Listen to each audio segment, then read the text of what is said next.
कस्तूरी तिलकम ललाटपटले वक्षस्थले कौस्तुभम नासाग्रे नवमुक्तिकं करतले वेणुं करे गंगणं सर्वांगे हरिचंदनं सुललितं कंठे च मुक्तावलिं गोपास्त्री परविष्टितौ विजयते गोपाल चूड़ामणि कृष्णाय वासुदेवाय हरहे परमात्मने प्रणता क्लेशनाशाय गोविंदाय नमो नमः।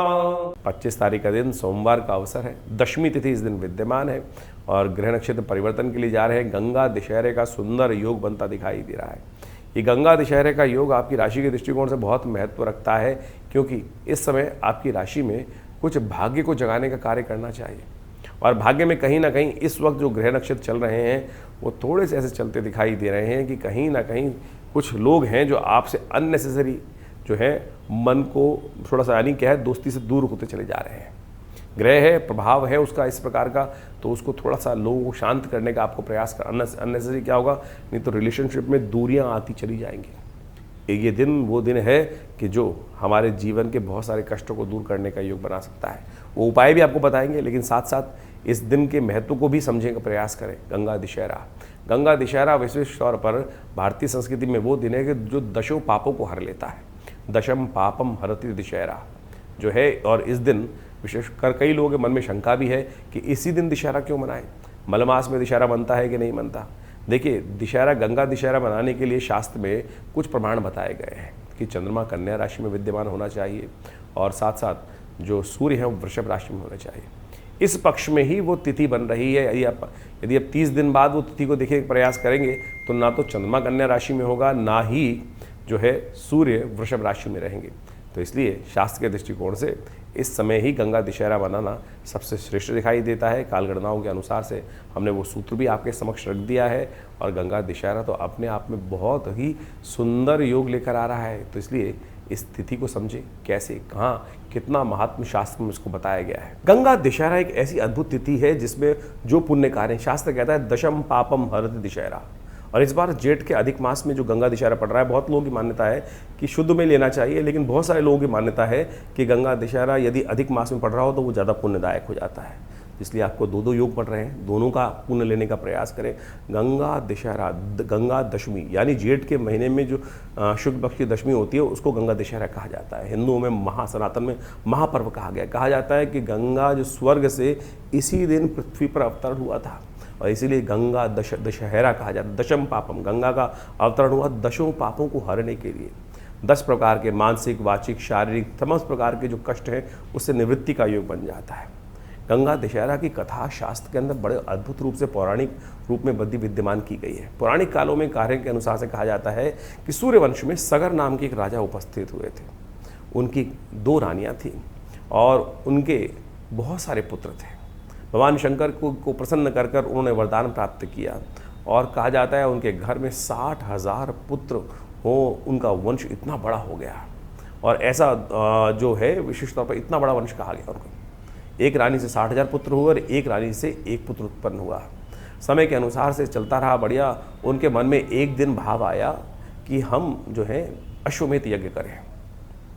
अश्वमेध यज्ञ कहा जाता है महाराज सगर ने ही इस समस्त संसार में जितने सागर हैं उनको उन्होंने खुदवाया था, इसलिए सागर जो है जो नाम पड़ा उनसे ही पड़ता है।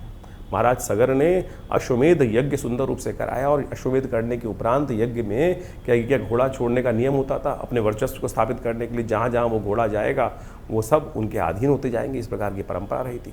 तो कहा जाता है कि कपिल मुनि के आश्रम में वो घोड़ा इंद्र लेकर बांधा। इंद्र को भय हो गया कि कहीं मेरे सगर महाराज इस यज्ञ को पूरा कर लेंगे तो कहीं ना कहीं इंद्रासन ना ले लें। तो जो सगर महाराज का घोड़ा था वो कपिल मुनि के आश्रम में जाकर बांधा है। कहा जाता है सगर के पुत्र को घोड़े को ढूंढते ढूंढते जब महाराज कपिल मुनि के आश्रम में पहुंचते, कपिल मुनि साधना में विराजमान थे, साधना में आंख बंद करके बैठे हुए थे। उन्होंने देखा सगर के पुत्रों ने कि घोड़ा यहाँ बंधा हुआ है। उन्होंने सगर जो विशिष्ट कपिल मुनि का अपमान करना शुरू कर दिया। कपिल मुनि साक्षात भगवान विष्णु के अवतार माने जाते हैं और जैसे ही उनका नेत्र खुला वो सारे के सारे 60,000 पुत्र वहीं जो है भस्म बन गए। यह अभिमान का प्रतीक था। देखिए कि कैसे जो जब इतना बड़ा राजवंश हो जाता है तो कहीं ना कहीं अभिमान भी हो जाता है। और उसके बाद उन समस्त पुत्रों को कपिल मुनि के जो तीसरा नेत्र खुलने से भस्म हो गए। कहा जाता है उनके बाद 3 पीढ़ियाँ उनके उन पुत्रों की जो अस्थियाँ थी उनको किसी प्रकार से तर्पण प्राप्त हो, शांति प्राप्त हो, उसके लिए कार्य करते रहे। तो जो सुंदर आशीर्वाद प्राप्त हुआ, कपिल मुनि जब जागे साधना से तो उन्होंने सगर महाराज पर कृपा करके बताया कि गंगा का अवतरण करो, गंगा के स्पर्श से ही ये जो है इन 60,000 पुत्रों की जो है मुक्ति होने का योग बन सकता है। तो कहा जाता है उसके बाद 2 पीढ़ियाँ लगातार महाराज सगर की गंगा को मनाती रही। तब महाराज भगीरथ उपस्थित हुए उनके बाद, और महाराज भगीरथ ने उन भगवान विष्णु की सुंदर उपासना करी, और भगवान विष्णु की सुंदर उपासना कर कर उन्होंने गंगा को मांगा। गंगा को मांगने के बाद कहा गया कि गंगा जब पृथ्वी पर अवतरण होंगी तो ये वेग पृथ्वी सह नहीं पाएगी। तो भगवान शिव की उपासना कर कर उन्होंने शिव को प्रसन्न किया। शिव ने उस गंगा को अपनी जटा में स्थान दिया है। तो वो उस दिन वो जब पृथ्वी पर अवतरण हुआ है उस दिन को खास तौर पर यही कहा जाता है कि वो दिवस जो है वो गंगा दशहरे का दिवस है। और उस दिन से पृथ्वी को लेकर महाराज जो है पृथ्वी पर लाने के बाद महाराज जो भगीरथ है वो आगे आगे चले हैं।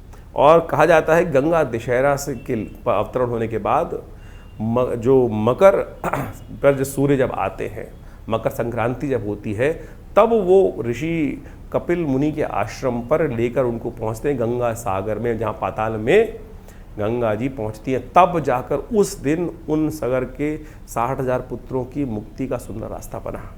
तो ये ऐसी अद्भुत दशम पापम हर, 10 पापों को हरने का सुंदर सुयोग बनता है। इस दिन गंगा जल में स्नान कर लेना चाहिए, दान पुण्य इत्यादि जब ज़्यादा से ज़्यादा करने का प्रयास करना चाहिए। पितरों की निवृत्ति के लिए इस दिन बढ़िया। देखो एक तो पुरुषोत्तम मास चल रहा है, गंगा दशहरा, उसके बाद दशमी का योग बन गया है, जेठ मास की शुक्ल पक्ष की दशमी का, अधिक मास का सुयोग बन रहा है। तो ऐसे में कोशिश करें अपने पितरों के निमित्त, पता नहीं कौन कौन कहाँ से तृप्त है, जो अतृप्त आत्माएं हो सकती हैं, उन सब के निमित्त तर्पण इत्यादि करने का प्रयास करें, जल छोड़ने का प्रयास करें, जो पिंडदान इत्यादि करने का प्रयास करें। गंगा जल में समर्पित भाव से हो सके तो जितना हो सके गंगा में स्नान करने का बड़ा महत्व कहा गया है।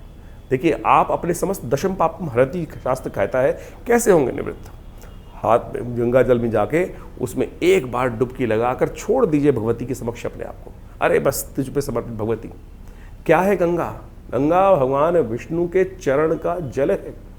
कहा जाता है कि वो चरणों के से जो जब वामन अवतार के समय में भगवान विष्णु का जो चरण ब्रह्मलोक पहुंचा था तो ऋषि ने महाराज ने ब्रह्मा जी ने उस जल को धोकर अपने कमंडल में रख लिया था। उन चरण को धोने के बाद वही गंगा जी हैं साक्षात। तो इस दिन जब पृथ्वी पर अवतरण हुआ है उनका, तो ऐसे सुंदर अवसर पर उनमें स्नान करें, अपना पुण्य करें, दान करें, गायत्री जप करें। कोई भी वर्ण का व्यक्ति हो, वो सबको अधिकार है इस प्रकार से अपने पितरों के निमित्त जो कर्तव्य हो सकता है वो अवश्य करने का प्रयास करें। देखिएगा कल्याण का योग बनेगा। ये दशम पापम हरति दशहरा जो योग है इसका अवश्य लाभ लेने का प्रयास कीजिए, अपने पुण्यों को जगाने का प्रयास कीजिए। और क्या होता है, हमसे रोज़ कहीं ना कहीं पाप होते रहते हैं, और ये गंगा दशहरे का सुंदर योग जो बना है, कोशिश करें इस दिन अवश्य गंगा जी का स्नान। अगर नहीं जा पा रहे हैं तो क्या करें, कैसे करें?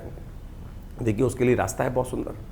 आप सबके घर में गंगा जल होगा, गंगा जल लेकर थोड़ा सा अपने पानी में मिला लीजिए और उस जल को सुंदर रूप से उसी से स्नान कर लीजिए। कुछ भ्रांति है लोगों के मनोमस्तिष्क में, कई लोगों ने अधकचरे ज्ञान के कारण से इस बात को उत्पन्न कर दिया है कि गंगा जल है विशेष तौर पर। गंगा जल में आप किसी पानी मिला दोगे तो पूर्ण पानी गंगा जल हो जाएगा, इस बात में कोई दोष नहीं है।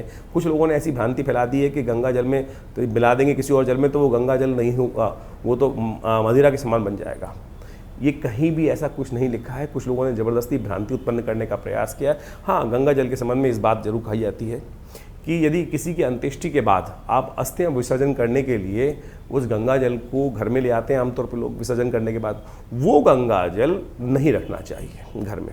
अस्थि विसर्जन के टाइम पर जो गिराकर जो गंगा जल घर में लेकर आते हैं, वो गंगा जल 13वीं के बाद आपको बहा देना चाहिए, उसको नहीं रखना चाहिए। वो गंगा जल उसलिए कहा जाता है कि अंत्येष्टि के बाद जो बचा हुआ गंगा जल जो है, जो उस जगह उस समय गंगा जल स्नान करने गए हैं और वो घर में ले आए, तो वो नहीं रखना चाहिए। बाकी समस्त पुण्य समय पे गया हुआ लाया हुआ घर में गंगा जल बरसों बरसों तक उपयोग कर सकते हैं। और शुद्ध रूप से आप समझें, आप घर के पानी को 4 दिन 10 दिन एक बोतल में रख दीजिए, कीड़े पड़ जाएंगे। गंगा जल का ऐसा अद्भुत महात्म है, उसके अंदर ऐसा अमृत है, भगवान विष्णु के चरणारविंद से निकला हुआ वो जो जल है, जो कहा जाता है कि उसमें कभी कोई कीड़ा नहीं पड़ता। 10-10 क्या 100-100 साल तक लोग उठा के रखे होंगे, आपके बहुत 20-20 साल 30-30 साल तो आपको रखे हुए हो गए होंगे गंगा जल को अपने घर में। कभी उसमें कीड़े पड़ते देखे आपने? ये अमृत है जो वास्तविक तौर पे आपको समझाया जाता है।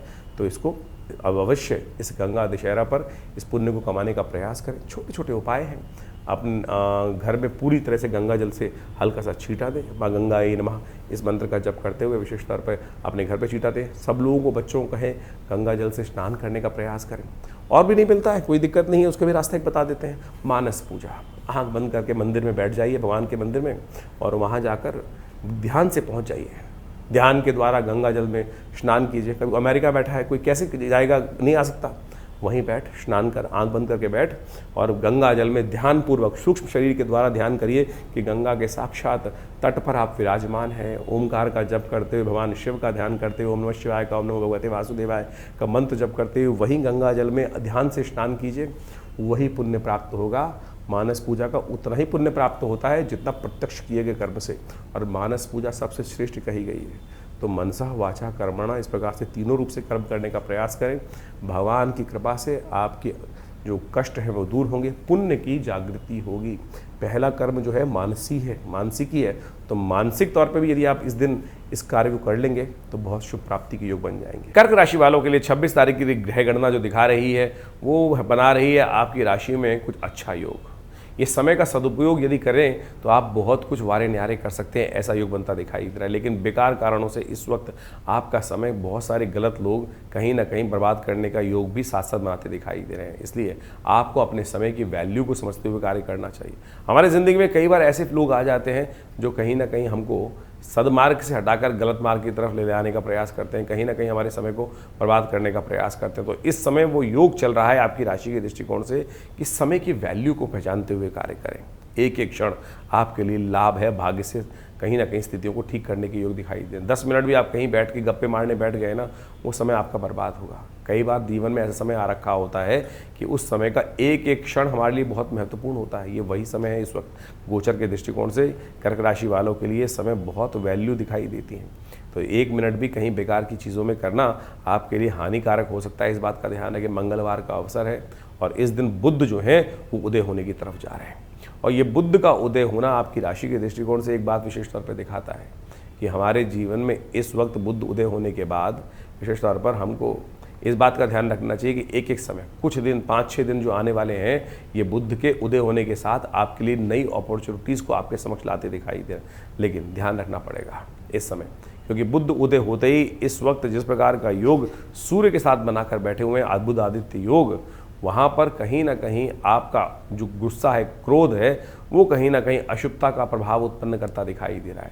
शांति से सब बात को समझें, और 100 कहा जाता है ना कि पता नहीं कौन सी बात काम की किसकी है, उस बात को विवेचना करने के लिए मन को शांत से करके समझने की आवश्यकता है। कई बार हमारे को सामने वाली बात एकदम गलत लगती है और एकदम रिपल्सिव हो जाते हैं, ऐसा ना करें। इन दिनों मंगल आपकी राशि में पूर्ण ताकत में होकर बैठे हुए हैं और कहीं ना कहीं दुस्साहस करने का योग आपकी राशि में बनाते दिखाई दे रहे हैं, क्योंकि शनि के बहुत सन्निकट हैं इस वक्त मंगल, और वो कहीं ना कहीं राशि को, अपने मंगल को थोड़ा शांत करने का आपको प्रयास करना चाहिए। शांत मंगल जीवन में मंगल के योग बना सकता है, अन्यथा अशांत कहीं ना कहीं मंगल जो होते हैं, ग्रह योग अशांत होते हैं, वो कहीं ना कहीं अमंगल के योग बना देते हैं। तो हनुमान जी से प्रार्थना करें। ये इस दिन बुढ़वा मंगल का योग बन रहा है, चौथा बुढ़वा मंगल इस जेठ का पड़ रहा है, और वैसे आमतौर पे पूरे जेठ में 4 ही मंगल पड़ते हैं, ज़्यादा 5 पड़ जाते हैं, लेकिन इस बार बुढ़वा मंगल जेठ में जो मंगल पड़ने का योग बन रहा है वो 8 पड़ रहा है। तो बड़ा सुंदर समय है, अपने ग्रहों को, शनि को सुधारने का भी दिन है। तो कोशिश क्या करना है, कौन सा उपाय करना है, वो जब बताने जा रहे हैं। 26 तारीख को मंगलवार जो पड़ रहा है वो जेठ का मंगल पड़ रहा है, जेठ के अधिक मास का मंगल पड़ रहा है, चौथा बुढ़वा मंगल पड़ रहा है जेठ का। इस बार 8 बुढ़वा मंगल पड़ रहे हैं, बड़े मंगल पड़ रहे हैं। बड़ा सुंदर सुयोग लेकर ये समय उपस्थित हुआ है। ऐसे में देखिए काल गणना बड़ी विचित्र चल रही है। इस समय ग्रहों के अनुसार से मंगल पूर्ण ताकत में, शनि महाराज अपने पूर्ण रुद्र रूप में चल रहे हैं। राशियों के दृष्टिकोण से देखा जाए तो शनि से थोड़ा सा आगे मंगल चल रहे हैं, और ये समय बड़ा विप्लवकारी माना जाता है। साथ में जेठ का अधिक मास भी चल रहा है। ज्योतिष की गणनाओं के अनुसार से जेठ का अधिक मास आपसी वैमनस्व को बढ़ाता है, आप में अशांति का वातावरण बनाने के योग बनाता है। चाहे वो देश हो चाहे लोग हों, कहीं ना कहीं स्थिति मनोमस्तिष्क में नेगेटिव होती जाती है। ईर्ष्या से लोग किसी दूसरे का अहित करने की तरफ जाते हैं। और ग्रह गणना में देखें, इस वक्त बुध, बृहस्पति और शुक्र भी एक साथ चल रहे हैं। ये गणना कहीं भी ठीक नहीं है। मंगल राशि के दृष्टिकोण से पूर्ण ताकत में दुस्साहस करने की तरफ प्रवृत्ति जा सकती है, इसलिए अपने आप को बचा के रखने का हमको यथाउचित भाव से प्रयास करना चाहिए। चौथा बुढ़वा मंगल है, ये बड़ा पुण्य का समय है। एकादशी के साथ ये योग पड़ रहा है। एकादशी अधिक मास की एकादशी, पुरुषोत्तम मास की एकादशी, और उस एकादशी को कहा जाता है जिसको कमला पुरुषोत्तम एकादशी, भगवती महालक्ष्मी को देने वाली। भगवान विष्णु की उपासना करने से लक्ष्मी और विष्णु दोनों रूप में आपके जीवन में कृपा करने के योग बना सकते हैं। और बुढ़वा मंगल का अपने आप में महत्व ऐसा है, बड़े मंगल का, कहा जाता है भगवान राम के युग में सबसे पहले हनुमान जी ने उस समय पहली बार उस जीवन में, कहा जाता है, भगवान के दर्शन किए थे और अपने आप को बड़ा धन्य माना था कि भगवान के दर्शन करके सौभाग्य को प्राप्त करने के योग बना से। तो आप भी इस समय हनुमान जी को, इस कलिकाल में तो सबसे बढ़िया क्या है, कलिकाल जो है चल रहा है, कलयुग जो चल रहा है, संधि काल चल रहा है कलयुग का, और ये पुरुषोत्तम मास भी संधि काल ही है। ऐसे में संधि काल में कहा जाता है जो भी कर्म करोगे उसका कई गुना, 100 गुना अधिक प्रभाव होता है। दो संधि काल चल रहे हैं, कलयुग भी चल रहा है, कलयुग का संधि काल चल रहा है, और इस वक्त पुरुषोत्तम मास भी आ गया है। तो दोनों संधि काल हैं और उसमें बुढ़वा मंगल का योग पड़ गया है। तो कोशिश ये करें हनुमान जी को प्रसन्न करने के लिए जितना उपाय करने का प्रयास करोगे उतना अच्छा होगा। भगवान विष्णु का स्तवन करें, ओम नमो भगवते वासुदेवाय। जब ओम नमो नारायण है, भगवान विष्णु को पंचोपचार, षोडशोपचार, पंचामृत से स्नान कराकर उनका चरणामृत ग्रहण करने का प्रयास करें। साथ साथ हनुमान जी का सुंदर स्तवन। देखिए हनुमान जी कौन है? हनुमान जी भगवान राम, भगवान के एक तरह से कहा जाता है उन्होंने अपना पुत्र स्वीकार किया उनको, और पूर्ण कृपा जिसको हो सकती है, भगवती ने स्वयं अजर अमर होने का आशीर्वाद दिया। अजर अमर गुरु सो तो हो कहा गया, और उसके बाद जब भगवती ने आशीर्वाद दे दिया, सुंदरकांड में वर्णन मिलता है, तो भगवान ने भी उनको पुत्र कह के संबोधित कर दिया। तो आप समझें कि ऐसा सुंदर सुयोग है, और आप समझें कि आप पुत्र की यश गाथा गाओगे तो पिता अपने आप प्रसन्न होकर किसी पिता के समक्ष, माता पिता के समक्ष जाकर उनके बच्चे के संबंध में कहो इतना बढ़िया बच्चा है, ऐसा है, इसने इतना यश काम किया, इतना ऐसा किया, तो पिता का जो सीना होता है, माता पिता का सीना डबल हो जाता है। अरे मेरे पुत्र की यश गाथा हो रही है, मेरे संतान की यश गाथा हो रही है। तो इस सुंदर सुयोग में देखिए सुंदरकांड का पाठ कीजिए, हनुमान चालीसा का पाठ कीजिए, हनुमान जी प्रसन्न हो जाएंगे, और क्या होगा, आशीर्वाद सुंदर प्रदान करने का सुयोग बनाएंगे। बहुत छोटे छोटे मार्ग हैं, इसको लाभ उठाने का प्रयास करना चाहिए। और बुढ़वा मंगल का तो अपने आप में ऐसा महत्व है कि जिसने भी, जिस भी पंथ के, जिस भी संप्रदाय के व्यक्ति ने जब इनका पाठ किया है, कहा जाता है कि यवन रानी थी, मुस्लिम रानी थी, उसकी श्रद्धा हनुमान जी में हो गई, और उन्होंने उस बुढ़वा मंगल पर विशेष तौर पर बड़ी भगवत हनुमान जी की प्रसाद, पूजन, सवा मनी सब भोग लगवाने का प्रयास किया, बड़ी श्रद्धा से उनका मंदिर बना के उनका पूजन किया, उनकी मनोकामना पूर्ण कर दी हनुमान जी ने। तो अवध के नरेश के यहाँ की ये, अवध के नवाब की ये कथा है, और ये सत्य माने बहुत सुंदर रूप से है। हनुमान जी कोई भेद नहीं करते किसी के लिए भी, हनुमान जी के लिए तो ये देखिए सब पंथ है अलग अलग, और अल्टीमेटली तो सब एक ही हैं, इसमें कोई फ़र्क ही नहीं है इस बात का। लोग कुछ मौलाना, कुछ लोग और सब लोग गंधी इत्यादि सब लोग कहीं ना कहीं जो है वो भेद करने का प्रयास करते हैं, लेकिन परमात्मा के लिए तो कोई भेद नहीं है। जो जीव है इस संसार में वो सब कल्याण का मार्ग प्रशस्त कर सकते हैं। तो आप भी इस दिन सुंदर रूप से हनुमान जी का पाठ, सुंदरकांड का पाठ, हमने विवेकानंद योगाश्रम में इस दिन विशेष तौर पर सुंदरकांड का पाठ रखा है, सवा मनी का भोग रखा है, हनुमान जी के नवग्रह शांति महायज्ञ का सुंदर आयोजन किया है, पुरुषोत्तम मास में भगवान विष्णु का यज्ञ रखा है। तो आप सब उसमें सम्मिलित हुए, माँ भगवान हनुमान जी की कृपा से कष्ट दूर होने के सुंदर सुयोग बन जाएंगे। और साथ साथ हमने उस दिन एक व्यवस्था करी है कि हनुमान जी का ये सुंदर धागा आप सब धारण कर सकते हैं, अवश्य अपने कष्टों को दूर करने के लिए। हनुमान जी कृपा रक्षा कवच धारण करने का प्रयास करते हैं ना, तो आप हनुमान जी का ये रक्षा कवच सुंदर रूप से जो आश्रम में प्रतिष्ठित किया गया है वो सब अपने घर में धारण करने का प्रयास। सत्य माने इस वक्त मंगल बड़े विचित्र दौर में चल रहा है। मंगल इस वक्त कहीं ना कहीं दुस्साहस करा सकता है। जिन लोगों की कुंडली में मंगल शनि के साथ बैठा हुआ है, या शनि से दृष्ट है, या नीच का होकर बैठा हुआ है, या कहीं ना कहीं पाप ग्रहों से युक्त है, तो वो ऐसे इस समय में मंगल के अशुभ योग में चलते हुए क्या कर सकते हैं, दुस्साहस कर सकते हैं, और कहीं ना कहीं दुस्साहस भारी पड़ सकता है। इस वक्त नव तपा चल रहा है, और ऐसे में अग्निकांड का भयंकर योग है, वो कहीं ना कहीं दुर्घटना करा सकता है, और जिनकी 7.5 ढैया चल रही है उनको तो खासतौर पे सावधान रहना चाहिए। तो ये हनुमान जी का सिद्ध धागा धारण कर कर आप तमाम प्रकार से इससे रक्षा प्राप्त करने का सुंदर सुयोग बना सकते हैं।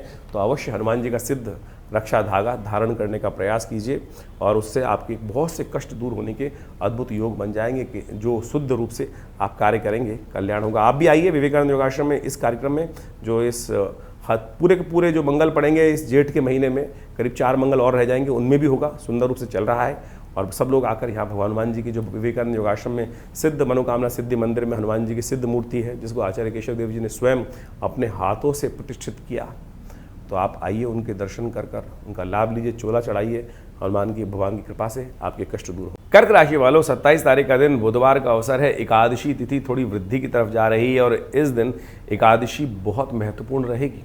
ये एकादशी है कमला पुरुषोत्तम एकादशी। जेठ के महीने में अधिक मास जब पड़ जाए तो ये एकादशी कही जाती है कमला पुरुषोत्तम एकादशी। भगवान विष्णु को प्रसन्न करने वाली एकादशी, लक्ष्मी को प्रसन्न करने वाली एकादशी। और ऐसे में आपकी राशि के दृष्टिकोण से देखा जाए तो ग्रह परिवर्तन करके गज केसरी योग बनाकर बैठ गए हैं। और ऐसे में भगवती महालक्ष्मी की कृपा तब होती है जब हम विष्णु के साथ महालक्ष्मी की उपासना भी करें। आपकी राशि में ऐसा ही योग बनकर तैयार है इस वक्त, तो उसका हमको सदुपयोग करते हुए कार्य करने का प्रयास करना चाहिए। स्वास्थ्य के मामले में थोड़ा ध्यान देने की विशेष आवश्यकता है। स्वास्थ्य के मामले में थोड़े ग्रह भारी चल रहे हैं इन दिनों आपकी राशि में, इसलिए एंजाइटी डिसऑर्डर बहुत ज़्यादा ना पालें। इस वक्त बृहस्पति से दृष्ट होकर चंद्रमा जिस प्रकार से आपकी राशि में योग बना रहे हैं, वो बहुत कहीं ना कहीं शुभ योग आपकी राशि में बना रहा है। तो उस शुभता का आपको लाभ लेने के लिए अपने स्वास्थ्य को भी ठीक रखना पड़ेगा। सुबह सुबह भगवान विष्णु का चरणामृत ग्रहण करें, जिसमें कहा जाता है, जिसमें विशेष रूप से पंचामृत बनाया जाता है पहले, और उसके द्वारा भगवान विष्णु का स्नान कराया जाता है। और उस पंचामृत को जब पुनः स्नान करने के उपरांत, भगवान के स्नान कराने के उपरांत एकत्र कर लिया जाता है, तब एक मंत्र बोला जाता है, अकाल मृत्युहरणम सर्वव्याधि विनाशनम विष्णु पादोत्कम पित्वा पुनर्जन्म न विद्यते। तो आज की राशि के दृष्टिकोण से यही सबसे श्रेष्ठ उपाय है। और एकादशी द्वादशी युक्त आ रही है, तो इससे श्रेष्ठ क्या हो सकता है। तो इस दिन व्रत भी करें तो आपके लिए कल्याणकारी योग बने। कर्क राशि वालों, 28 तारीख के दिन बृहस्पतिवार का अवसर है। द्वादशी तिथि उदया तिथि के रूप में विद्यमान रहेगी। साथ साथ गुरु प्रदोष का योग भी बनकर इस दिन तैयार है। आपकी राशि के दृष्टिकोण से देखा जाए तो प्रभाव, ग्रहों का जो प्रभाव है वो विशेष तौर पर बहुत ही संतुष्ट करता दिखाई दे रहा है, लाभ करता दिखाई दे रहा है। लेकिन ध्यान रखना, थोड़ी सरलता यदि अधिक होगी, सरलता का मतलब कई बार भोलापन भी हो जाता है। हमारे भोलेपन का कोई नाजायज़ फ़ायदा उठा सकता है, इस बात का हमको ध्यान रखना चाहिए। ग्रह आपकी राशि में इस वक्त जो हैं वो लाभ के पूर्ण योग बनाते दिखाई दे रहे हैं। लेकिन ध्यान रखना, जहाँ शहद होता है वह मक्खियाँ भी भिन भिना के आ जाती हैं। तो इस बात का अपनी जेब का खास तौर पे ध्यान रखने का प्रयास, अपने धन का खास तौर पे ध्यान रखने का प्रयास करें। कुछ गलत लोग गलत जो भाव लेकर, गलत भावना के साथ आपके साथ जुड़े हो सकते हैं। बहुत ज़्यादा मीठा मीठा बोलने वाले लोग कहीं ना कहीं नुकसान भी देने के योग बना सकते हैं। शनि इस वक्त ठीक नहीं चल रहे हैं।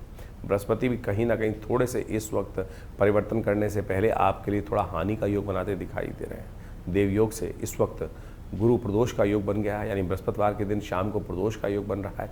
हो सके तो गंगा जल लेकर भगवान शंकर के किसी काले शिवलिंग के ऊपर, काले रंग का पार्थिव शिवलिंग कहीं हो, सुंदर शिवलिंग, उनके द्वारा भगवान का या शिव विग्रह मिल जाए तो उनका गंगा जल के द्वारा शाम को अभिषेक करने का प्रयास करें। ओम नमः शिवाय का मंत्र जप करते हुए, या अच्छा रहेगा कि आप विशेष तौर पर त्र्यंबक मंत्र, ओम त्र्यंबकम यजामहे सुगंधिम पुष्टिवर्धनम उर्वारुकमिव बंधनान् मृत्योर्मुक्षीयमामृतात्, इस मंत्र का स्तवन करते भगवान का अभिषेक करें।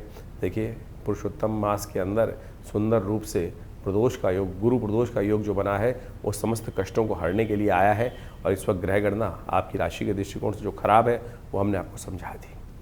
गज केसरी योग के होते हुए भी बृहस्पति कहीं ना कहीं आपकी राशि में इन दिनों बेकार की बातों में जुर्माना, कहीं ना कहीं जो चीज़ें आपको प्राप्त हो जानी चाहिए उसमें थोड़ा डिले करते दिखाई दे रहे हैं। बहुत जल्दी बृहस्पति परिवर्तित होंगे और झंडा आपकी राशि के दृष्टिकोण से लेकर आपके जीवन में उपस्थित करने वाले हैं। लेकिन फिर भी कहीं ना कहीं उन दिनों कुछ सावधानी आपको बरतनी पड़ेंगी। वो समय आने पर आपको अवश्य हम बताएंगे, उपाय बताए वो अवश्य करें, कल्याण होगा। 29 तारीख का दिन शुक्रवार का अवसर है। त्रयोदशी तिथि विद्यमान है और इस दिन बुध का महापरिवर्तन होने जा रहा है।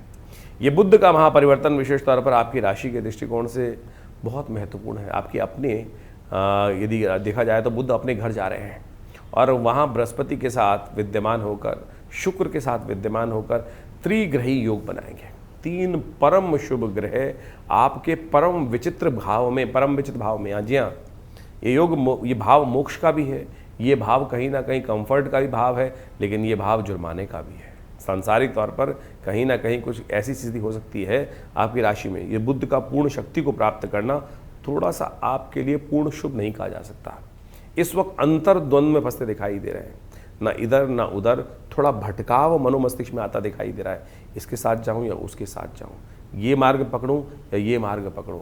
और इसी में कहीं ना कहीं आपके द्वारा इस वक्त जो ग्रहों का योग है वो कहीं ना कहीं गलत रास्ते की तरफ आपको उद्धृत कर सकता है और फिर बाद में पछताना पड़ सकता है। और जब समय बदलेगा, बृहस्पति बदलेगा, तो ऐसा हो सकता है कि आपको मक्खी की तरह बाहर निकाल कर खड़ा कर दिया जाए। तो इस समय कुछ खास उपाय अवश्य करने का प्रयास करें।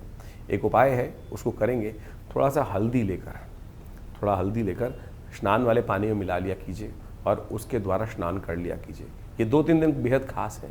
ये उपाय 2-3 दिन तक लगातार यदि करेंगे तो कहीं ना कहीं आपकी राशि के दृष्टिकोण से पीला रंग आपके लिए बहुत शुभ रहने वाला है। इन दिनों पीले रंग का उपयोग कहीं ना कहीं आपको आपके नुकसान से बचा सकता है। कम से कम एक दुपट्टा ही पीला पहन लीजिए, स्त्रियाँ पहन सकती हैं। पुरुष जो हैं वो हल्का सा पीले रंग का रुमाल अपने पास रख सकते हैं। और ये कहीं ना कहीं इस वक्त बुध और बृहस्पति दोनों के नेगेटिव प्रभाव से आपको बचाने के लिए बहुत सहायक सिद्ध हो सकता है। इसको हल्के में मत लेना। लगती बहुत छोटी बात है लेकिन आपको लाभ इतना बड़ा देगी कि आप उसको आजमा सकते हैं आपकी राशि के दृष्टिकोण से। 30 तारीख का दिन शनिवार का अवसर है, चतुर्दशी तिथि विद्यमान है और इस दिन आपके मन के स्वामी जो हैं वो आपकी राशि में विजय का योग बनाकर तैयार कर रहे हैं। जी हाँ, एक ग्रह परिवर्तन करते ही देखिए कितना मनोमस्तिष्क में परिवर्तन करने का योग बनाता दिखाई दे रहा है। विजय का योग आपकी राशि में कहीं ना कहीं बनाता दिखाई दे रहा है, लेकिन थोड़ा सा स्ट्रेंथ कमी दिखाई देती है। हिम्मत बढ़ाने का प्रयास करें। सत्यव्रत है इस दिन समस्त कष्टों का उपाय एक ही है, भगवान सत्यनारायण का व्रत कथा सुने, उनका व्रत करें, उनके नाम का स्मरण करें, ओम नमो नारायणाय, इस बात का ध्यान करते हुए कार्य करें। अकेला यही मंत्र है, ओम नमो नारायणाय। सत्यनारायण का व्रत है इस कलिकाल में कि शनि जो व्यक्ति इस वक्त सत्यनारायण भगवान का उपासना कर ले, आपकी राशि में सबसे खराब चल रहे हैं इस वक्त शनि और बृहस्पति ग्रह, और उन दोनों का निवारण, कष्ट निवारण करने के लिए इससे बढ़िया हो नहीं सकता। 2 दिन शेष हैं, बदल जाएंगे बृहस्पति, लेकिन उससे पहले आपकी राशि में बहुत महत्वपूर्ण परिवर्तन का योग ये ग्रह बना सकते हैं, क्योंकि शनि तो अभी कम से कम 2.5-1.5 साल तक यहीं तांडव करने वाले हैं। भाग्य को, बने बनाए कामों को कहीं ना कहीं सुलाने वाले हैं। लगेगा आपको कि मेरा ही भाग्य ऐसा है। हाँ, योग है ग्रह नक्षत्रों में कि आखिरी बिल्कुल उस पड़ाव पर पहुंचकर भी कहीं ना कहीं ऐसा लगेगा कि लक्ष्य जो है हाथ से दूर होता चला जा रहा है। कारण केवल एक ही है, शनि महाराज। सत्यव्रत करें, भगवान का स्तवन करें।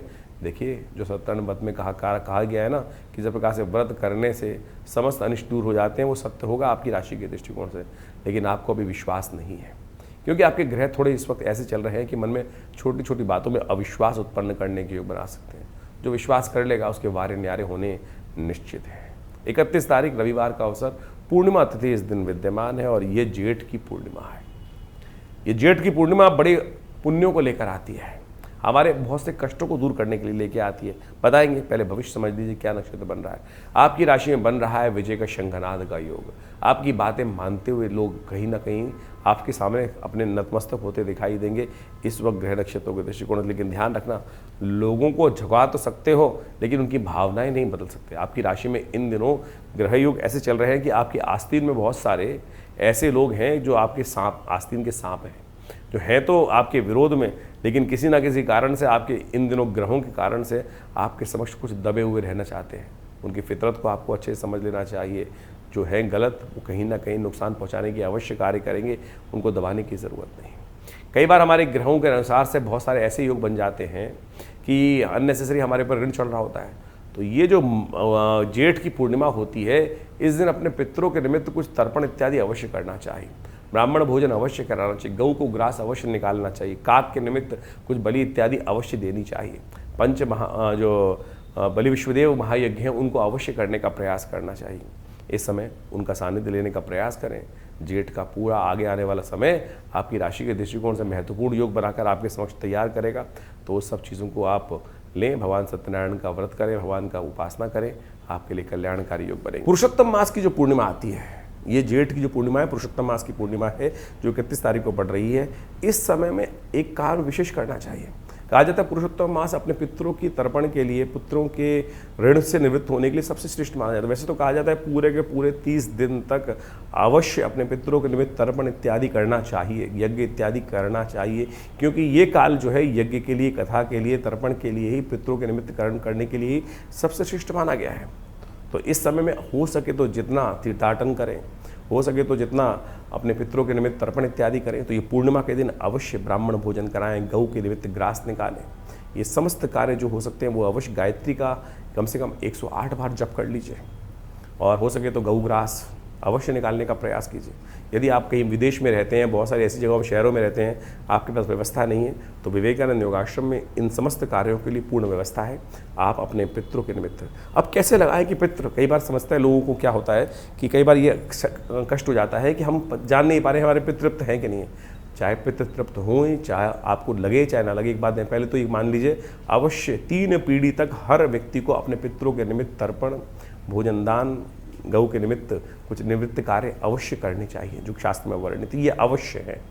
यदि बार बार कोई पितृ आपके सपनों में आ रहे हैं, कोई मित्रगण आपका जो चला गया है, कोई रिलेटिव है, बार बार सपनों में आपको दिखाई देता है, उसकी याद बार बार आती है, तो कहीं ना कहीं वो अपेक्षा कर रहा है कि हमारे लिए हो सकता है परिवार में, उनके घर में, किसी के लिए भी कर सकते हैं आप। जरूरी नहीं कि अपने पितरों के निमित्त अपने परिवार के लोगों के लिए ही तर्पण करना चाहिए। मित्र इत्यादि दूर का कोई संबंधी है, हम ऋषियों के लिए तर्पण करते हैं कि नहीं करते, हम विभिन्न देवताओं के लिए तर्पण करते हैं। तो मित्र इत्यादि, रिश्तेदार इत्यादि सबके लिए आप कुछ ना कुछ कर सकते हैं। जली तो छोड़ना है, ये अवश्य छोड़ने का प्रयास कीजिए।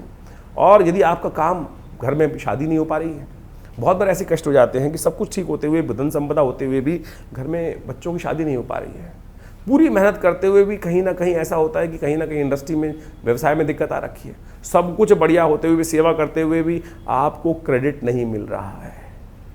कहीं ना कहीं घर में कलेश ही कलेश चलते रहते हैं, हर कोई मन मुटाव करके बैठा हुआ है, सब कुछ सेवा करने के बाद भी तो हो सकता है कहीं ना पित्त संबंधी समस्या हो। तो उनके निमित्त अवश्य एक काम किया कीजिए, कुछ ना कुछ इस पुरुषोत्तम मास में उनके निमित्त तर्पण कर दीजिए, ब्रह्म भोजन करा दीजिए, गायत्री जप करा दीजिए। और विवेकानंद योगाश्रम में हमने विपूर्ण व्यवस्था करी है कि आप सब अपने पितरों के निमित्त गायत्री जप इत्यादि सब कराने की व्यवस्था ले सकते हैं, लाभ ले सकते हैं, और पूरी तरह से आप इस कार्य को लाभ लेकर करने का प्रयास कीजिए। बहुत वर्षों बाद ये योग बना है जेठ के महीने में, ये ऐसे मत जाने दीजिए। पुरुषोत्तम मास का अद्भुत महात्म शास्त्र में बताया गया है, हम पूरी तरह से आपका उसका महात्म बताते हैं, सुनिए। ग्रहों की गणना अभी आपने समझी, तिथि के अनुसार से आपकी राशि के दृष्टिकोण से क्या कुछ फर्क पड़ रहा है, लेकिन उन सबके कष्टों को दूर करने के लिए अनेक उपाय शास्त्र में वर्णित है। लेकिन इस वक्त पुरुषोत्तम मास चल रहा है, ये भारतीय संस्कृति के अनुसार से एक समय की ऐसी कालगणना है कि जिसमें जो कार्य आप करोगे, दान, पुण्य, तप, व्रत, इसका 100 गुना अधिक प्रभाव होगा। यानी ये समय वास्तविक तौर पे समझ लीजिए अपने पुण्यों को एकत्र करने वाला है। जीवन में कष्ट क्यों आते हैं कि पुण्य घट जाते हैं। जीवन में यदि हमारे पुण्य अधिक मात्रा में हो तो समय कैसा भी खराब चल रहा हो हमें उसका पता ही नहीं चलता। ये ऐसे प्रत्यक्ष रूप से ज्योतिष गणनाओं के अनुसार से कहा गया है। और पुरुषोत्तम मास तो वो मास है जिसमें आध्यात्मिक उन्नति, पुण्य को अर्जन करने के लिए जो भी कर्म किए जाते हैं उसका एक दुर्लभ अवसर माना गया है। और सरल विधि, बड़ी सरल विधि से भगवान कृष्ण की केवल उपासना कर ओम नमो भगवते वासुदेवाय, इस मंत्र का केवल जप करके ही आप अपने पुण्यों को अद्भुत रूप से बढ़ाने का अद्भुत कार्य कर सकते हैं। भगवान विष्णु का कैसे ही पूजन किया जाए, कहा जाता है कि इस मास में भगवान विष्णु को तुलसी दल अर्पित करने से, पूजा में भगवान को पीताम्बर अर्पित करने से, पीले पुष्प अर्पित करने से, चंदन, केला, पीली मिठाइयों का भोग उनको लगा देने से भगवान की प्रसन्नता अद्भुत रूप से प्राप्त हो जाती है। शास्त्र कहता है ना, पत्रम पुष्पम फलम तोयम यो में भक्ता प्रयच्छति। किसी प्रकार से भी आप अपनी श्रद्धा का समर्पण करने का प्रयास करें। श्रीमद् भागवत का यदि हो सके तो सप्ताह करने का प्रयास करें, गीता का पाठ करने का प्रयास करें, विष्णु सहस्त्रनाम का पाठ करने का प्रयास करें, रामायण का। ये वास्तविक तौर पे अपने पुण्यों को बढ़ाने के लिए। देखिए एक बात समझ लीजिए, आए थे हरि भजन को ओटन लगे कपास। ज्योतिष को बहुत सारे लोग केवल शास्त्र शून्य, अध्यात्म शून्य मान लेते हैं। ज्योतिष में जो भी उपाय इत्यादि किए जाते हैं, परमात्मा का नाम ही एक ऐसा उपाय है कि जिससे समस्त कष्ट दूर हो जाते हैं। लेकिन आज हम लगे हैं चक्करों में, किस प्रकार से पता नहीं कौन कौन से उपाय, कोई उल्टा करवा रहा है, कोई सीधा करवा रहा है, कोई ये नदी में डलवा रहा है, कोई वो नदी में डलवा रहा है, कोई चलते पानी में डलवा रहा है, कोई कुछ कर रहा है। शास्त्र के अनुसार से आज कहा गया है ना कि केवल हरिनाम का स्मरण कर लो, समस्त कष्ट। ये जो ज्योतिष की गणनाएं हैं ये तो केवल माध्यम है जानने का। जो जो एनालाइज करने का क्या समस्या चल रही है। निदान तो परमात्मा का नाम ही है और वही सरल रूप से हम ले नहीं पाते हैं। तो इस पुरुषोत्तम मास में कोशिश ये करें, अत्यधिक सेवा करने का प्रयास करें, दान पुण्य करने का प्रयास करें, अपनी क्षमता के अनुसार अन्नदान, दीपदान, तुलसी का पौधा इत्यादि भी लगा देंगे ना तो वो भी पुण्य को बढ़ा देगा। इसको करने का प्रयास, जरूरतमंदों में भोजन दान इत्यादि करने का प्रयास करें। दान बंद करने से, समझ लीजिए, दान बंद करने से किस्मत का ताला है ना वो बंद हो जाता है। इसलिए यथाउचित भाव से जो दान पुण्य करने का प्रयास करें। पता नहीं हमारे पूर्व जन्मों से कौन से कर्म ऐसे हैं जो हमारे साथ चलते चले आ रहे हैं, और पुण्य है तो वो कहीं ना कहीं हमारे को आगे बढ़ाए जा रहे हैं, और पुण्यों का अकाउंट कम है तो कष्ट एक के बाद एक कहीं ना कहीं परेशान करते चले जा रहे हैं। घर में एक तुलसी का पौधा इस महीने अवश्य लगाने का प्रयास करें। ये छोटा सा उपाय है, देखिएगा घर के वास्तु दोष दूर करने के लिए अद्भुत रूप से कष्ट दूर होने के योग बन जाएंगे। पूरे पुरुषोत्तम मास में, जैसे कार्तिक मास में पूजन किया जाता है ना, इसी प्रकार से स्नान कर कर एक दीप दान कर लीजिए। ये छोटा सा उपाय है। सत्य मान लीजिए आपके पितृ संबंधी समस्या यदि कोई चल रही है, बहुत सारे लोग कहते हैं पितृण, पितृदोष, ये वो फलाना धमका, केवल इस मास में, पुरुषोत्तम मास में एक दीप दान शाम के समय नित्य प्रति जलती नदी में कर देंगे तो कहा जाता है वो आपके पितरों को भी तृप्त कर देगा। देखिए एक बात और ध्यान रखें, इस पुरुषोत्तम मास में बहुत से कार्य वर्जित कहे गए हैं। विवाह, गृह प्रवेश, मुंडन, जनेऊ इत्यादि जो संस्कार इत्यादि हैं वो बिल्कुल वर्जित माने जाते हैं, उनको नहीं करना चाहिए। क्योंकि इस मास की गणना, ये मलमास माना जाता था पहले, लेकिन जब मलमास पद्म पुराण में बहुत अत्यधिक कथा आई, जब इसके अंदर जो शास्त्र में कहा गया है कि पुरुषोत्तम मास में किया गया कोई भी सत्कर्म कार्तिक मास के समान पुण्य होता है, तो कहा जाता है कि एक बार शास्त्र के दृष्टिकोण से कहा जाता है कि मलमास जिसका नाम पड़ा, जिसमें संक्रांति नहीं आती, यानी जिस मास के अंदर, जैसे आप मान के चलें चैत्र, वैशाख, जेठ, इस सब में एक संक्रांति आती है विशेष तौर पे, लेकिन जिस मास में 32 महीने 16 दिन बाद 4 घड़ी के एक अंतर से एक ऐसा समय आ जाता है कि जिसमें महीना जो है वो ऐसा खत्म हो जाता है कि संक्रांति बीच में पड़ती ही नहीं है। तो जब वही मलमास माना जाता है कि यानी मलमास पड़ गया, तो कहा जाता है कि एक बार भगवान बड़ा परेशान हुआ मलमास कि मुझको मलमास बना दिया गया है। तो भगवान कृष्ण के समक्ष, भगवान विष्णु के समक्ष पहुँचे मलमास कि महाराज इस पूरे संसार में मुझे परित्यक्त कर दिया गया है, मुझे मल के रूप में जाना जाता है, अधिक मास के रूप में जाना जाता है। तब भगवान ने प्रसन्न होकर, भगवान तो बड़े करुणा निधान है, उन्होंने पुरुषोत्तम मास पे, इस मलमास पे कृपा करी और अपना नाम दे दिया और कहा इस मंथ मास में जो भी कोई हरिनाम का स्मरण करेगा, हरिनाम का संकीर्तन करेगा, उसके समस्त दोष दूर हो जाएंगे। ग्रह गणना तो आपने समझ ली, ये पुरुषोत्तम मास भी ग्रह गणना एक तरफ, परमात्मा का नाम एक तरफ। यदि परमात्मा का नाम स्मरण करके आप जो भी कार्य करेंगे तो आप सत्य माने कल्याण का सुमार्ग आपके जीवन में बन जाएगा। इसलिए शास्त्र के दृष्टिकोण से जो भी हो सके, और इस बार तो जेठ के महीने में ये मलमास पड़ा है, अधिक मास पड़ा है, पुरुषोत्तम मास पड़ा है, तो क्या करें, परमात्मा का स्मरण करने का प्रयास करें। और हम इस विशेष अवसर पर जितने भी मंगल पढ़ रहे हैं, हमने जेठ के इस महीने में विशेष तौर पर बड़ा मंगल माने जाते हैं। हमने विवेकानंद योगाश्रम में उन समस्त कष्टों को दूर करने के लिए विशेष कार्यक्रम रखे हैं। देखिए एक बात माने, भारतीय संस्कृति के अनुसार से हमारे ऋषि मुनियों के अद्भुत शोध है देवता की उपासना करना। उनमें भी इस कलिकाल में कहा जाता है कि भगवान हनुमान जी की सुंदर उपासना ऐसी है जो तत्क्षण फल देने वाली है। तत्क्षण, जी हाँ, 2 उपासनाएं बताई गई हैं शास्त्र के दृष्टिकोण से। एक तो पितरों के निमित्त अवश्य जो कार्य करते हैं, एक तो आपके पितृ बड़े हितैषी होते हैं।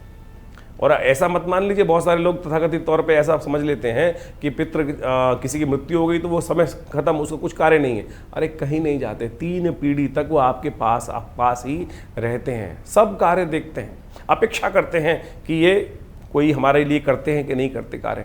और सत्य माने ऐसी एक नहीं अद्भुत घटनाएं हैं जिसके माध्यम से ऐसा पता चलता है कि पितरों ने उन व्यक्ति के जीवन को तार दिया, कष्ट समस्त हर लिए। यहाँ तक कि भारतीय शोध विज्ञान के जो ऋषि गण हुए हैं उन्होंने ही इसके बारे में नहीं लिखा है, बाहर के राइटर्स ने, एनी बेसन ने, डब्ल्यू लेड बीटर ने ऐसी ऐसी पुस्तकें लिखी हैं जिसके माध्यम से आपको समझ में आना चाहिए कि वो पिता जो दिव्य आत्माएं हैं, दिवंगत आत्माएं हैं, वो अद्भुत रूप से कष्टों को दूर करने के लिए आती हैं। एक इनविजिबल हेल्पर नाम से किताब लिखी, हमारे आश्रम से किताब छपी है जिसका नाम है प्रेतात्माओं से मिली है। ऐसी अद्भुत रहस्य की बातें हम लोगों ने उसमें लिखी, शोध की बातें लिखी हैं कि कैसे वो दिवंगत आत्माएं आती हैं और हमारे के जीवन में बहुत सारे कष्ट दूर करके चली जाती हैं। एक व्यक्ति हमारे आश्रम पे आए, बहुत वर्ष पुरानी बात है, मैं बहुत छोटा था, पिताजी के साथ में बैठा हुआ था। फरीदाबाद से एक व्यक्ति आया और उसने पिताजी के समक्ष अपनी बात रखी कि महाराज मुझे ऐसे ऐसे मेरे भाई, जिसकी बड़े भाई की मृत्यु हो गई थी, और वो सपने में आकर कुछ भाव बता के गया है। पिताजी ने कहा पूरी बात बताओ क्या हुआ। महाराज मैं ऐसे सो रहा था एक दिन, और सोते हुए क्या हुआ कि मुझे ऐसा लगा कि भाई आवाज़ दे रहा है, उठ जल्दी उठ भाई। भाई उसकी भाई की मृत्यु हो गई थी और आवाज़ आई उसको भाई की, भाई उठ जल्दी उठ, घर में चोर आए हुए। वो खट से उठा और उसने देखा, इसे उठ के, पुराने ज़माने की बात है, करीब 30-35 साल पुरानी बात बता रहे हैं आपको हम, और खटपट हुई होगी। तो क्या हुआ कि वो जो बाहर थी भैंस इत्यादि बंधी हुई थी, उसको खुली भैंस मिल गई, और जैसी खटपट हुई होगी, उठा होगा, तो वो चोर भाग गया। यानी भैंस जो उसको चुरा के ले जा रहे थे जो लोग, वो छोड़कर भाग गए। उसको कुछ दिन बाद फिर वही सोते हुए आभास हुआ कि भाई की आवाज़ आ रही है कि भाई चिंता मत कर। उस बड़े भाई की एक बेटी थी जिस शादी योग्य थी, और छोटा भाई बड़ा परेशान था कि अब पैसे है नहीं इतने, शादी कैसे करूँगा। और उसने पिताजी को आके बताया कि ऐसे ऐसे आभास हुआ है कि बड़े भाई ने मुझे कहा है सपने में आकर कि ये काम कर ले, इस काम में बहुत फ़ायदा होने वाला है, तो आगे जाकर इस काम में कर ले, और जो पैसे आए उसको शादी में लगा दिया। वो पूछ रहे आया पिताजी से हमारे कि भाई ऐसा काम, मुझे ऐसा आभास हुआ है, इसको करना चाहिए नहीं करना चाहिए। पिताजी ने पूरा गणनाएं देख के कहा अगर पितर आपके आए हैं और आपके समक्ष इस बात का सानिध्य कर रहे हैं, तो आपको ये कार्य अवश्य करना चाहिए। सत्य मानिए उसने वो कार्य किया। अब हम यहाँ वो बताना नहीं चाहते कौन सा कार्य वो करता था, लेकिन सत्य माने उससे उसको लाभ हुआ। तो आपके पितृ आपके सबसे बड़े हितैषी हैं, उनके निमित्त ये कार्य हमको अवश्य करना चाहिए। तो समझ लीजिए भगवान हनुमान जी महाराज और पितृ इत्यादि आपके सबसे हितैषी है, तो उनके निमित्त जो कार्य कर सकते हैं अवश्य करने का प्रयास करो। इस जेठ के महीने में तो बड़ा जो मंगल पढ़ते हैं, बुढ़वा मंगल पढ़ते हैं, तो अद्भुत योग लेकर आते हैं। हमने उसके लिए विशेष तौर पे कार्यक्रम बनाए भी हैं, बहुत सारे यज्ञ इत्यादि चलते हैं। पितरों के निमित्त भी इस जो अधिक मास है, पुरुषोत्तम मास है, इसमें हमें गायत्री जप, ओम नमो भगवते वासुदेवाय, इसको अवश्य करने का प्रयास करना चाहिए। सत्य माने अगर आपका ये ऋण निवृत्त, पितृदोष नाम की कोई चीज़ नहीं होती है, पितृ ऋण जरूर होते हैं, और पितृ ऋण से यदि हमारे जीवन में निवृत्ति हो जाए तो सत्य माने आधा भार कट जाता है। और साथ साथ हनुमान जी का स्तवन यदि हम कर लें तो आपके बहुत सारे कष्टों को दूर करने का सुंदर सुयोग बन सकता है। तो इस जो करीब करीब 2.5 साल बाद ये पुरुषोत्तम मास आया है, साथ में जेठ के महीने में आया, वर्षों बाद ऐसा योग बना है, तो इसको जाने मत दीजिए। जितना हो सकता है पुण्य कार्य करने का प्रयास करें। सत्य मानिए आगे आने वाली ग्रह गणना जो दिखाई दे रही है इस वक्त, बृहस्पति और शुक्र का जिस प्रकार का योग बना हुआ है, वो कहीं ना कहीं आप हर व्यक्ति के मन में द्वंद्व उत्पन्न करता दिखाई दे रहा है। और इस वक्त स्थितियां ऐसी हैं कि मनोमस्तिष्क 2 बार भागों में बटे हुए हैं, और अभी 1 तारीख के बाद से तो बृहस्पति महाराज उच्च के होने जा रहे हैं, महत्वपूर्ण परिवर्तन लाने का योग बना रहे हैं। ग्रह अपना शुभ और अशुभ फल बनाते हैं, योग बनाते हैं। लाभ और हानि उनको होती है जिनके पुण्य कम ज़्यादा होते हैं। तो इसलिए अपने यथाउचित भाव से पुण्यों को बढ़ाने का प्रयास करें। यदि ग्रह थोड़े हल्के भी होंगे ना, तब भी वो समय आपको पार करके ले जाएगा। और ग्रह बहुत अच्छे चल रहे हो और किसी व्यक्ति के पास पुण्य ही ना हो, तो फिर क्या मिलेगा उसको। तो इसलिए ये न कि न प्रकारेण संसार में अपने पुण्यों को हमें बढ़ाने का प्रयास करना चाहिए। बहुत सारे लोग तथाकथित तौर पर आपके बरो मस्तिष्क में कुछ प्रश्न चिन्ह डाल देंगे, कटाक्ष उपस्थित करने का प्रयास करेंगे, सदमार्ग पर चलने को रोकेंगे, तो उन भ्रांतियों में ना फंसें। इस संसार में, तुलसी संसार में भांत भांत के लोग, पुण्य होगा तो अच्छे लोगों के साथ जुड़ जाओगे, और नहीं तो इस संसार में हर शाख पे ऐसे बदमाश बैठे हैं जो काप के लिए कहीं ना कहीं गड्ढे खोद के तैयार कर रहे हैं। और जब वक्त खराब आता है तो व्यक्ति उसमें फंस जाता है। और वक्त सही हो तो आप समझें, तुलसी बाबा ने जिस प्रकार से रामायण में कहा है ना, बिन हरि कृपा मिले ही नहीं संता। हरि कृपा कब होती है? जब हमारे पुण्य जागते हैं। तो इसलिए इस समय में आप कोशिश ये करें, पुण्य जगाने का प्रयास करें, ज्योतिष को इसी प्रकार समझने का प्रयास करें। नहीं तो फिर दुकान है, नग बेचने की दुकान ज्योतिष नहीं होनी चाहिए। मंत्र जप आप स्वयं करें। हम समस्त चीज़ें आपके समक्ष बड़े खुलकर बताने का प्रयास करते हैं, शास्त्र विधि के अनुसार से बताने का प्रयास करते हैं। इस ज्योतिष को पौराणिक मत के अनुसार से ही समझें। समस्त ज्योतिष के निदान, पंचांग, ये सब जितनी भी चीज़ें हैं वो पुराणों के साथ, अध्यात्म के साथ, भारतीय वेद विज्ञान के साथ जुड़ी हुई हैं। तो इसी प्रकार से वो समझने का प्रयास करें। आज हर दूसरा आदमी ज्योतिष के साथ जुड़कर अनेक प्रकार से अपने अपने कहीं बहुत नहीं कितने उपाय कोई करा रहा है, कोई वास्तु ठीक कराने में लगा हुआ है, कोई कुछ ठीक कराने में लगा हुआ है। हम वास्तु की बात भी इस बात करना हम चाहते हैं, इस बारे में बताना चाहते हैं कि लोग आज आते हैं और 5-5 लाख, 2-2 लाख, 4-4 लाख की चीज़ों को बताकर और पता नहीं कैसे कैसे वास्तु को ठीक करने का प्रयास करते हैं। भारतीय संस्कृति में गृह प्रवेश जब करते हैं तो सबसे पूजन जब करते हैं, सबसे गृह आरंभ करते हैं तो सबसे पहले वास्तु शांति कर दी जाती है। वास्तु शांति हो गई और उसके बाद फिर वास्तु दोष कैसे रह सकता है? अगर किसी विद्वान ब्राह्मण ने, पंडित जी ने आपके घर में वास्तु गृह आरंभ करते वक्त वास्तु शांति करा दी और उसके बाद आपने गृह प्रवेश के टाइम पर भी वास्तु को स्थिर कर लिया, फिर कैसे आपके जीवन में, आपके घर में कोई इस प्रकार के दोष हो सकते हैं? इसलिए इन भ्रांतियों से हटें। और बहुत सारे लोग 3 पैर के मेंढक, 4 पैर के मेंढक और पता नहीं क्या क्या कौन कौन सी चीज़ें घर में लगा के ला देते हैं। हमने तो ऐसा देखा है कि बहुत सारे, जो इतना बड़ा आदमी उतना ज़्यादा लोगों को उसको बनाने के लिए बहुत सारे जो है शातिर लोग कहीं ना कहीं घूमते रहते हैं।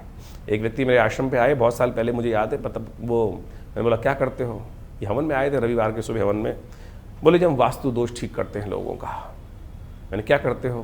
कुछ वीडियो दिखाए उन्होंने, पता नहीं छत पे जाकर कौन सा एंटीना लगा रहे थे, कोई कुछ और लगा रहा था, कोई कुछ और लगा रहा था, लोहे की किस किस प्रकार की चीज़ें। ये सब की सब चीज़ें जो हैं आपको कहीं ना कहीं भ्रांति में डालती हैं ज्योतिष के दृष्टिकोण से। तो वास्तु शांति करनी है तो गृह आरंभ के टाइम पे ठीक कर लो, घर में वास्तु पूजा करा लो, आपके ग्रह अपने आप ठीक होंगे। कभी कभी अपने घर में पूजा पाठ, यज्ञ इत्यादि करवाया कीजिए। नवग्रह शांति अपने जन्मदिन पे करा लो। आप जन्मदिन की पार्टी पे लोगों को बुला लेते हैं, उनमें से कई लोग ऐसे होते हैं कि जो बहुत आपसे पार्टी को देखकर बड़ी मन ईर्ष्या करते हैं, कुछ देके तो नहीं जाते, आपको नज़र जरूर लगा जाते हैं। और नज़र जब लग जाती है घर के अंदर तो सत्य माने फिर वो कितना ही पुण्य कर लो, कैसे कर लो, वो नज़र नहीं हटती है। हमने उसके लिए एक रास्ता निकाला। आप सत्य माने ये ज़बरदस्त चीज़ है। ये जो काला धागा है ना, ये काला धागा नज़र को दूर करने के लिए भगवान बटुक भैरव जी के मंत्र से सिद्ध करके जो धारण कर लेता है ना, छोटे बच्चे से देखिए नज़र कितनी ज़बरदस्त कार्य करती है। छोटा बच्चा सबसे ज़्यादा जो जितना सुंदर होगा, कोमल होगा, उस पर ज़्यादा नज़र लगेगी। छोटा बच्चा आमतौर पे देखा होगा कि रोए जा रहा है, रोए जा रहा है, रोए जा रहा है, और किसी बाहर व्यक्ति घूम घाम के आया, कैसे आया है, कोई आ गया घर के अंदर और उसने कहा अरे बड़ा सुंदर बच्चा है, बस लग गई नज़र, दूध पिए ना। छोटा सा टोटका है, मिट्टी उठाकर, हल्की सी पैर की मिट्टी उठाकर उस बच्चे के ऊपर से वार के फेंक दो, बच्चे की नज़र दूर हो जाएगी, बच्चा शांत हो जाएगा, सो जाएगा। प्रत्यक्ष रूप से एक नहीं हज़ारों बार हमने इस बात प्रयोग को करके देखा। ये काला धागा उसी श्रृंखला में आता है। कहा जाता है कि इसको भैरव जी के मंत्र से सिद्ध कर कर यदि आप धारण कर लें तो आपकी नज़र अद्भुत रूप से दूर होने की योग बन जाएगी। इसी प्रकार से मोरपंख भी बड़ी ज़बरदस्त चीज़ है। भगवान कृष्ण धारण करते हैं ना अपने सिर पर, नज़र लगती थी सबसे ज़्यादा। कुछ सुंदर नज़र कब लगती है? जब सामने वाला एकाग्र चित्त भाव से कहता है आह क्या चीज़ है, कितना सुंदर है, बस समझ लीजिए नज़र लगने का योग बन गया। लेकिन शास्त्र के दृष्टिकोण से इसको भी समझाया गया है कि नज़र हर एक की नहीं लगती। किसकी नज़र नेगेटिव होती है? जिसने गलत प्रकार का भोजन किया हो, किसी भी प्रकार से गलत प्रकार का भोजन इत्यादि करने वाले व्यक्ति के साथ में बहुत सारी चीज़ें हैं, उस संबंध में यहाँ पर बताना ठीक नहीं रहेगा। शास्त्र के दृष्टिकोण से उन सब बातों को बताया गया है। वैसे एक बात मान लीजिए, किसी व्यक्ति ने कभी विष्ठा खाई हो, बाल्यकाल में बहुत सारे बच्चे गलती से विष्ठा खा लेते हैं, मलमूत्र अपना ही खा लिया। कहा जाता है शास्त्र के दृष्टिकोण से जिस व्यक्ति ने की नज़र किसकी खराब लगती है? किसी व्यक्ति ने बाल्यकाल में अपनी विष्ठा खा ली हो तो उस व्यक्ति की नज़र हमेशा लगेगी। इस बात का ध्यान रखना शास्त्र के दृष्टिकोण से। ये शास्त्र में, जो तंत्र शास्त्र के अंदर अनेक इस प्रकार की बातें बताई गई हैं और एक्सपीरियंस के द्वारा इस बात को ठीक किया जा सकता है कि कैसे हम पत्थर मारने वाले को नहीं रोक सकते हैं हम, लेकिन अपनी रक्षा कवच बना सकते हैं। तो एक काला धागा ही एक छोटी सी चीज़ है जिसको आप बांध लेंगे तो सत्य माने आपकी नज़र जो है वो नहीं लगेगी। तो इस प्रकार से बहुत छोटी छोटी चीज़ें हमने शास्त्र के दृष्टिकोण से बताई हैं, तो आप उन सबको समझें, करें, कृपा प्राप्त होगी। भगवान की कृपा से आपकी हमेशा रक्षा होगी। और विवेकानंद योगाश्रम में तो हमने बहुत सारे मंत्रों पर शोध किया, मंत्र विज्ञान के द्वारा बहुत सारे कार्य किए। नित्य प्रति 8 घंटे करीब यज्ञ होता है आश्रम पर, और आप सब लोग विभिन्न कार्यक्रमों में उस यज्ञ में आके बैठ सकते हैं। और इस पुरुषोत्तम मास में हम पितृ शांति के निमित्त पूरे 1 महीने तक पितरों से निवृत्ति, जो कष्ट पितृ ऋण से निवृत्ति के लिए गायत्री का एक विशेष यज्ञ रख रहे हैं। आप अपने पितरों के निमित्त गायत्री के उस यज्ञ में भाग ले सकते हैं, अपने नाम से करा सकते हैं। पूरी व्यवस्थाओं को जानने के लिए आप फ़ोन पे संपर्क साध सकते हैं। दिल्ली में विवेकानंद योगाश्रम बड़ा अद्भुत प्रकार से कार्य कर रहा है। गौ सेवा कार्य नित्य प्रति चलता ही है, नित्य प्रति 8 घंटे यज्ञ चलता है। और विवेकानंद हॉस्पिटल प्राकृतिक चिकित्सा, योग, आयुर्वेद के संबंध में एक पूरा करीब पिछले 50 सालों से आश्रम कार्य कर रहा है। भारत सरकार के पैनल पर है, दिल्ली गवर्नमेंट के पैनल पर है, और बहुत सारे लोग आकर, चाहे वो कमर दर्द है, चाहे वो सर्वाइकल पेन है, चाहे वो ब्लड प्रेशर है, चाहे वो शुगर है, एंजाइटी डिसऑर्डर्स हैं, नींद ना आने की बीमारी हैं, इन सब में विभिन्न मुद्राओं के द्वारा, योग के द्वारा, औषधि विज्ञान के द्वारा, प्राकृतिक चिकित्सा के द्वारा, बिना किसी औषधि के भी हम धूप मट्टी पानी प्राकृतिक चिकित्सा के द्वारा बहुत सारी बीमारियों को ठीक करने के लिए यहाँ बाहर दिल्ली में कार्य कर रहे हैं। 2 एकड़ में बड़ा संस्थान है विवेकानंद हॉस्पिटल योगाश्रम, और बहुत सारी शोध पुस्तकें लिखी हैं, करीब 50 से 60 पुस्तकें लिखी गई हैं। इन सब कार्यों को लगातार लोगों के समक्ष रख रहे हैं। आप भी आइए, जुड़िए हमारे साथ। विभिन्न कार्यक्रम जो समय समय पर होते हैं, हम आपके साथ उनके साथ आश्रम में आकर जुड़ सकते हैं। माँ भगवती की कृपा, और सबसे बड़ी कृपा, सबसे बड़ी चीज़ जो है, माँ भगवती का अद्भुत दिव्य श्री विग्रह विद्यमान है विवेकानंद योगाश्रम में, जो 500 साल पुराना है। जी हाँ, 500 साल पुराना दिव्य श्री विग्रह, जो मुल्तान से, पाकिस्तान में मुल्तान से एक व्यक्ति लेकर आया। और आज हमारा सौभाग्य है कि इतना दिव्य श्री विग्रह भगवती का हमारे विवेकानंद योगाश्रम में आचार्य केशव देव जी के द्वारा आज से करीब 65 साल पहले प्रतिष्ठित किया गया। तो आप भी आइए, उनके दर्शन कीजिए, 500 साल पुराने भगवती के श्री विग्रह के, दिव्य श्री विग्रह के। तो उनकी कृपा से हजारों लोगों ने अपनी मनोकामना पूर्ण करी है। आप भी उनके सानिध्य में बैठकर यज्ञ इत्यादि करें।